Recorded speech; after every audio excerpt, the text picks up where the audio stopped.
There are generally four categories of real estate scams that you should be mindful of as a real estate buyer or investor. One common land scam is multiple sales. This is where one land is sold to multiple unsuspecting buyers. This is why it's absolutely important that after you've purchased the land that you should perfect your title documents on the land and take possession of the land, even if it's just erecting corner pieces on the piece of land. Now, speaking of perfecting your title documents, it's the buyer that registers his deed of assignment at the land registry that the government recognizes as the bona fide and legal owner of that property. Another pitfall that you should avoid is fake or incomplete titles. Words like we are still processing it, it's almost ready, we'll sort this later are not in your best interest at all. Unless in some few cases where the developer has a proven track record of promising and delivering. Then there is family land trouble. One person sells the land without the consent of all family members, and then years after, you realize that you bought the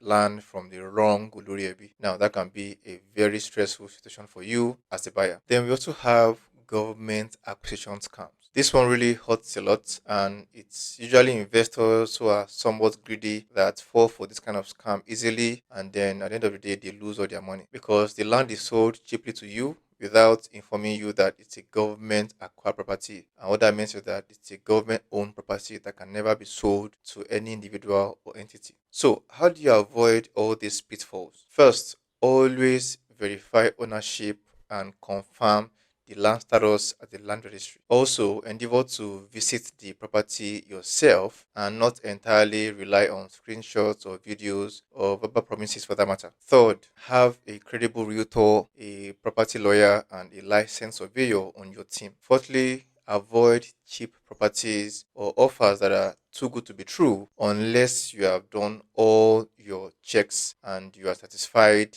beyond every reasonable doubt. And lastly, stay tuned for more educative real estate videos.